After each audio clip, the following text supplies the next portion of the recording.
Hi friends, good morning.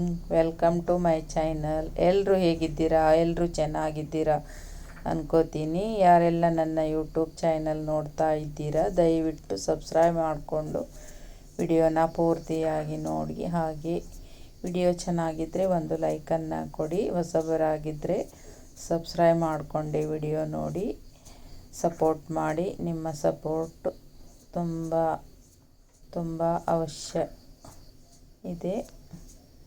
ಹಾಗೆ ನೋಡಿ, ಹೊರಗಿನ ವಾತಾವರಣ ಎಲ್ಲ ಈಗ 8 ಗಂಟೆ ಆಗಿದೆ. ಎಲ್ಲನೂ ಕೆಲಸ ಮುಗೀತು. ರಂಗೋಲಿ ಎಲ್ಲ ಹಾಕಿ ಚಾನು ಕುಡ್ದಾಯಿತು. ಈಗ ವಾಕಿಂಗಿಗೆ ಹೋಗಿ ಬರಬೇಕು.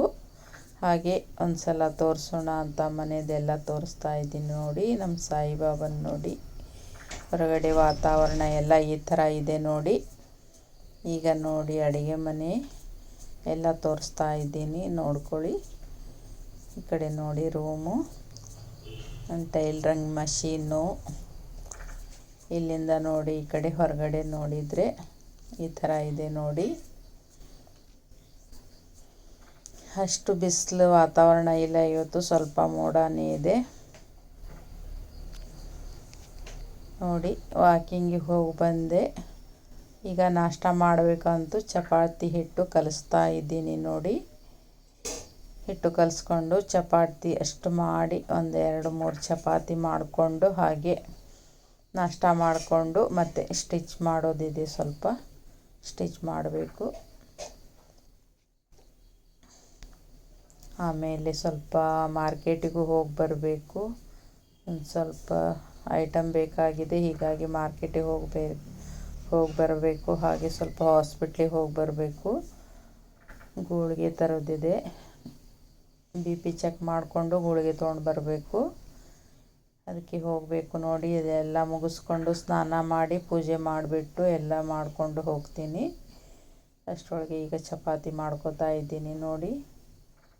ಜಾಸ್ತಿ ಏನು ಮಾಡಲ್ಲ, ಒಂದು 3 ಚಪಾತಿ ಅಷ್ಟೇ ಮಾಡ್ತೀನಿ. ಜಾಸ್ತಿ ನನಗೆ ಗೋಧಿ ಹಿಟ್ಟಿನ ಜಾಸ್ತಿ ತಿಂದರೂ ಕೂಡ ಆಗಲ್ಲ. ಊಟದಲ್ಲಿನೂ ಅದೇ, ನಾಷ್ಟದಲ್ಲಿನೂ ಅದೇ ಅಂದರೆ ಹೀಟಾಗಿಬಿಡುತ್ತೆ. ಜಾಸ್ತಿ ತಿನ್ನಲ್ಲ, ನಾನು ಗೋಧಿ ಯೂಸ್ ಮಾಡಲ್ಲ ಜಾಸ್ತಿಯಾಗಿ.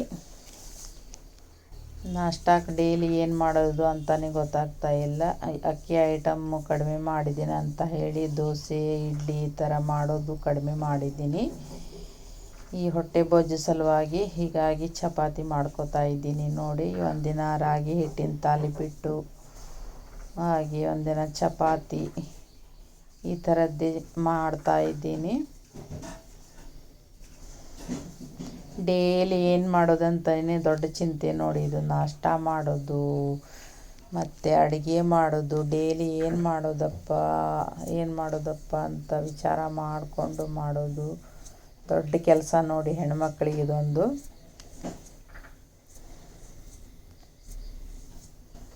ನೋಡಿ, ಚಪಾತಿ ಹಿಟ್ಟು ನಾದಾಯಿತು. ಈಗ ಚಪಾತಿ ಮಾಡ್ಕೋಬೇಕು. ಯಾರೆಲ್ಲ ನನ್ನ ಯೂಟ್ಯೂಬ್ ಚಾನಲ್ ನೋಡ್ತಾ ಇದ್ದೀರಾ, ದಯವಿಟ್ಟು ಸಬ್ಸ್ಕ್ರೈಬ್ ಮಾಡಿಕೊಂಡು ವಿಡಿಯೋನ ಪೂರ್ತಿಯಾಗಿ ನೋಡಿ.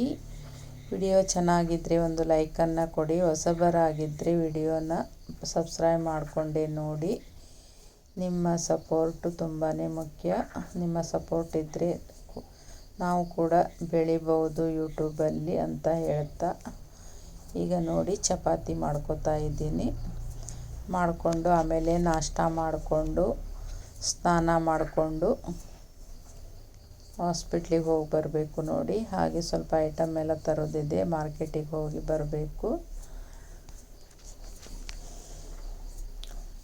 ಈಗ ನೋಡಿ, ಡೈಲಿ ಏನು ಕಂಟೆಂಟ್ ಹಾಕೋದಪ್ಪ, ಏನು ಮಾತಾಡೋದಪ್ಪ ಅಂತ ಹೇಳಿ ಇದೊಂದು ನಮಗೆ ಯಾವ ಥರ ವಿಡಿಯೋ ಮಾಡಬೇಕು ಅನ್ನೋದೇ ಒಂದು ದೊಡ್ಡ ಟೆನ್ಷನ್ ನೋಡಿ. ಡೈಲಿ ಏನು ಮಾಡೋದು, ಎದ್ರ ಬಗ್ಗೆ ಮಾತಾಡೋದು, ಎದ್ರ ಬಗ್ಗೆ ವಿಡಿಯೋ ಮಾಡೋದು ಅಂತ ಡೈಲಿ ಒಂದೊಂದೇ ಏನು ಹೇಳೋದಂತಲೇ ಗೊತ್ತಾಗ್ತಾ ಇಲ್ಲ. ಸ್ಟಿಚಿಂಗ್ ವಿಡಿಯೋ ಆದರೂ ಡೈಲಿ ಎಷ್ಟು ಹಾಕಿದರೂ ಕೂಡ ವ್ಯೂಸೇ ಬರಲ್ಲ. ಈಗೀಗಂತೂ ತುಂಬ ಕಡಿಮೆ ವ್ಯೂಸ್ ಬರ್ತಾ ಇದೆ. ಯಾಕೋ ಏನೋ ಗೊತ್ತಿಲ್ಲ, ನಮ್ಮ ವಿಡಿಯೋನ ಸರಿ ಆಗ್ತಿಲ್ವೋ ಏನೋ, ಅವರು ಆ ಥರ ಮಾಡ್ತಾ ಇದ್ದಾರೋ ಏನಂತಾನೆ ಗೊತ್ತಾಗ್ತಾ ಇಲ್ಲ. ಈಗೀಗ ತುಂಬ ಕಡಿಮೆ ಬರ್ತಾ ಇದೆ. ಒಂದು 10 ವಿಡಿಯೋ ಹಾಕಿದರೆ 1-2 ಅಷ್ಟೇ ಸ್ವಲ್ಪ ಓಡಿರುತ್ತೆ, ಅದು ಜಾಸ್ತಿ ಏನಲ್ಲ, 100 ಒಳಗಡೆನೇ. ಈ ಥರ ಆದರೆ ನಾವು ಹೇಗೆ ಬೆಳೆಯೋದು ಯೂಟ್ಯೂಬಲ್ಲಿ ಅಂತಲೇ ಗೊತ್ತಾಗ್ತಾ ಇಲ್ಲ ನೋಡಿ. ಏನು ಮಾಡೋದಪ್ಪ ಅಂತಲೇ ಗೊತ್ತಾಗ್ತಾ ಇಲ್ಲ. ಏನೋ ನಮ್ಮ ತಿಳಿದ ಮಟ್ಟಿಗೆ ಮಾಡ್ತಾ ಇದ್ದೀವಿ, ಆದರೆ ಸಕ್ಸಸ್ ಕಾಣೋದಂತೂ ತುಂಬ ಕಷ್ಟ ಇದೆ ಇದರಲ್ಲಿ. ನೋಡೋಣ ಯಾವ ಥರ ಆಗತ್ತೆ ಅಂತ. ನಮ್ಮ ಪ್ರಯತ್ನನೇ ನಾವು ಮಾಡ್ತಾ ಇರೋದು. ಅದರಲ್ಲಿ ಸಕ್ಸಸ್ ಆಗುತ್ತೋ ಬಿಡುತ್ತೋ ಆ ದೇವರಿಗೆ ಗೊತ್ತು. ಪ್ರಯತ್ನ ಅಂತೂ ಬಿಡೋ ಹಾಗಿಲ್ಲ, ನಮ್ಮ ಪ್ರಯತ್ನ ಅಂತೂ ಮಾಡ್ತಾ ಇರೋದು. ನೋಡಿ ಚಪಾತಿ ಮಾಡ್ಕೋತಾ ಇದ್ದೀನಿ. ಜನರಿಗೆ ಯಾವ ಥರ ವಿಡಿಯೋ ಇಷ್ಟ ಆಗುತ್ತೆ ಅಂತಲೇ ಗೊತ್ತಾಗ್ತಾ ಇಲ್ಲ ನೋಡಿ. ಕುಕ್ಕಿಂಗ್ ವಿಡಿಯೋ ಹಾಕ್ಬೇಕಂದ್ರೆ ಅದು ಎಲ್ಲರೂ ಹಾಕ್ತಾರೆ, ಕುಕ್ಕಿಂಗ್ ವಿಡಿಯೋ. ಸ್ಟಿಚಿಂಗ್ ವಿಡಿಯೋ ಅಂದರೆ ಎಲ್ಲರೂ ಸ್ಟಿಚಿಂಗ್ ವಿಡಿಯೋ ಹಾಕ್ತಾ ಇರ್ತಾರೆ. ಯಾರ್ಯಾರು ವಿಡಿಯೋ ಅಂತ ನೋಡ್ತಾರೆ ಅವರಾದರೂ. ಬೇರೆ ಬೇರೆ ಕಂಟೆಂಟ್ ಅಂದರೆ ಯಾವ ಥರ ಕಂಟೆಂಟ್ ಮಾಡಬೇಕಂತಲೇ ಅರ್ಥ ಆಗಲ್ಲ. ಹೊಸ ಹೊಸ ಥರ ಏನಾದರೂ ಮಾಡಿದರೆ ಜನ ನೋಡ್ತಾರೆ ನೋಡಿ. ಅವರಿಗೆ ಇಷ್ಟ ಆಗೋದಿರಬೇಕು, ಆ ಥರ ಅದರಿಂದ ಏನಾದರೂ ಉಪಯೋಗ ಆಗಬೇಕು, ಆ ಥರ ಇದ್ದರೆ ಮಾತ್ರ ಜನರಿಗೆ ಇಷ್ಟ ಆಗುತ್ತೆ. ನಾವು ಡೈಲಿ ಎಲ್ಲರೂ ಒಂದೇ ಥರ ಕುಕ್ಕಿಂಗ್ ವಿಡಿಯೋ, ಒಂದೇ ಥರ ಸ್ಟಿಚಿಂಗ್ ವಿಡಿಯೋ ಈ ಥರ ಹಾಕಿದರೂ ಕೂಡ ಯಾರೂ ನೋಡಲ್ಲ. ನೋಡೋಣ, ಹಾಗೆ ನಮಗೇನು ಬರುತ್ತೋ ಅದೇ ಮಾಡ್ತಾ ಹೋಗೋದು. ದೇವರೇ ನಮಗೆ ಸಕ್ಸಸ್ ಕಾಣಿಸ್ಬೇಕು ನೋಡಿ. ಈಗ ಒಂದು ಚಪಾತಿ ಆಯಿತು, ಇದು 2ನೇ ಚಪಾತಿ. ಹಾಗೆ ಎಣ್ಣೆ ಹಾಕೋತಾ ಇದ್ದೀನಿ ನೋಡಿ. ಎಣ್ಣೆ ಜಾಸ್ತಿ ತಿನ್ನೋದಕ್ಕೂ ಹೆದರಿಕೆ ಆಗುತ್ತೆ. ಈಗಿಂದು ಕೆಮಿಕಲ್ಸ್ ಎಣ್ಣೆ ನೋಡಿದರೆ ಬೇಡಪ್ಪ ಈ ಎಣ್ಣೆ ತಿನ್ನಬಾರ್ದು ಅನಿಸುತ್ತೆ. ಆದರೆ ಏನು ಮಾಡೋದು, ಎಣ್ಣೆ ಹಾಕಲಿಲ್ಲ ಅಂದರೆ ಚಪಾತಿ ಸರಿ ಬರಲ್ಲ. ಹಾಗೆಯೇ ತಿನ್ನೋದಕ್ಕೆ ಒಣ ಚಪಾತಿ ಸರಿನೂ ಆಗಲ್ಲ ನೋಡಿ. ಈ ಥರ ಎಣ್ಣೆ ತಿನ್ನಬಾರ್ದು, ಕೆಮಿಕಲ್ ಇರುತ್ತೆ, ಹಾರ್ಟಿಗೆ ಒಳ್ಳೆಯದಲ್ಲ, ಹೆಲ್ತಿಗೆ ಒಳ್ಳೆಯದಲ್ಲ ಅಂತ ಹೇಳ್ತಾನೇ ಇರ್ತಾರೆ. ಆದರೆ ನಮಗೆ ತಿನ್ನಲಿಲ್ಲ ಅಂದರೆ ಬೇರೆ ಇದನ್ನೇ ಇಲ್ಲ ನೋಡಿ, ತಿನ್ನಲೇಬೇಕಾಗತ್ತೆ. ಯಾವ ಫುಡ್ ತಿನ್ನೋದು, ಈಗ ಎಲ್ಲ ಇದರಲ್ಲೂ ಕೆಮಿಕಲ್ಸ್ ಇರುತ್ತೆ. ಯಾವ ಇದರಲ್ಲಿ ಕೆಮಿಕಲ್ಸ್ ಇಲ್ಲ ನೋಡಿ ಹೇಳಿ ನೀವೇ. ಪ್ರತಿಯೊಂದರಲ್ಲೂ ಕೆಮಿಕಲ್ಸು, ಹಣ್ಣಿಂದ ಹಿಡಿದು ಬೇಳೆಕಾಳು ಹಿಡಿದು ಅಕ್ಕಿಯಿಂದ ಹಿಡಿದು ಪ್ರತಿಯೊಂದರಲ್ಲಿ ಕೆಮಿಕಲ್ಸ್ ಇದೆ. ಈಗ ಕೆಮಿಕಲ್ಸ್ ಇಲ್ಲದೇ ಯಾವ ವಸ್ತುನೂ ಇಲ್ಲ. ಕೆಮಿಕಲ್ಸ್ ಇಲ್ಲದೇ ಮಾಡಬೇಕಂದ್ರೆ ನಾವು ಸ್ವಂತನೇ ತಯಾರು ಮಾಡಬೇಕು ನೋಡಿ. ಅದು ಸಾಧ್ಯವಾಗದ ಮಾತು. ಏನು ಮಾಡೋದು, ತಿನ್ನಲೇಬೇಕು, ರೋಗ ತಂದುಕೊಳ್ಳೇಬೇಕು. ಏನು ಮಾಡಲಿಕ್ಕೂ ಆಗಲ್ಲ ನೋಡಿ. ನಮ್ಮ ಹಣೆ ಬರೋದು ಅಂದ್ಕೊಳ್ಳೋದು ಮತ್ತಷ್ಟೇ, ಮತ್ತೇನಿಲ್ಲ.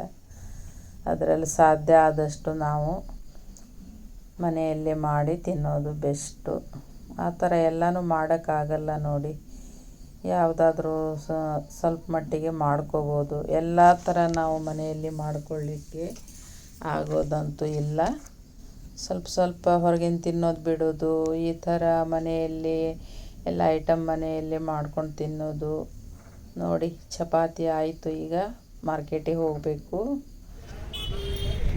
ನೋಡಿ. ಮಾರ್ಕೆಟಿಗೆ ಬಂದೆ, ಎಲ್ಲ ಹಾಸ್ಪಿಟ್ಲಿಗೆ ಹೋಗಿ ಈ ಕಡೆ ಮಾರ್ಕೆಟಿಗೆ ಬಂದೆ ನೋಡಿ, ಬರ್ತಾ ಇದ್ದೀನಿ.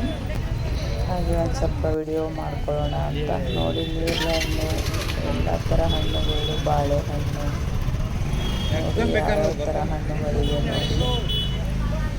ಎಲ್ಲ ಥರ ಹಣ್ಣುಗಳು. ಈಗಂತೂ ಮಾವಿನ ಹಣ್ಣು ಅಲ್ಲಲ್ಲಿ ಕಾಣ್ತಾ ಇದೆ. ಈ ಸೀಸನ್ ಮುಗೀತು, ಸ್ವಲ್ಪ ಅಲ್ಲಲ್ಲಿ ಕಾಣ್ತಾ ಇದೆ ಅಷ್ಟೇ. ತುಂಬ ತುಟ್ಟಿಯಾಗಿದ್ದಾವೆ ಈಗ ಮಾವಿನ ಹಣ್ಣು. 500 ರೂಪಾಯಿ ಡಜನ್ ಅಂತ ಹೇಳ್ತಾ ಇದ್ದಾರೆ ನೋಡಿ. ಅಷ್ಟು ತುಟ್ಟಿಯಾಗಿದೆ. ಈಗ ಲಾಸ್ಟಿಗೆ ಮುಗಿದೇ ಬಿಡ್ತು ಸೀಸನ್ನು. ಮತ್ತೆ ಮುಂದಿನ ವರ್ಷ ಕಾಯಬೇಕು ನೋಡಿ ಮಾವಿನ ಹಣ್ಣಿಗೆ. ಇಲ್ಲಿ ನೋಡಿ ಈ ಥರ ಮಾವಿನ ಹಣ್ಣಿದೆ ನೋಡಿ. ಹಾಗೆ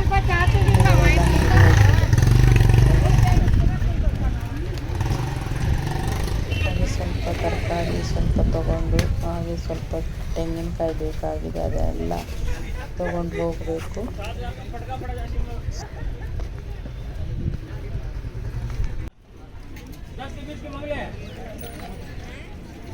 ಈ ವಿಡಿಯೋ ನಿಮಗೆ ಹೇಗೆ ಅನಿಸ್ತು ಕಮೆಂಟ್ ಮಾಡಿ, ಲೈಕ್ ಮಾಡಿ, ಶೇರ್ ಮಾಡಿ. ಮತ್ತೆ ಸಿಗೋಣ ಮುಂದಿನ ವಿಡಿಯೋದೊಂದಿಗೆ. ನಮಸ್ಕಾರ.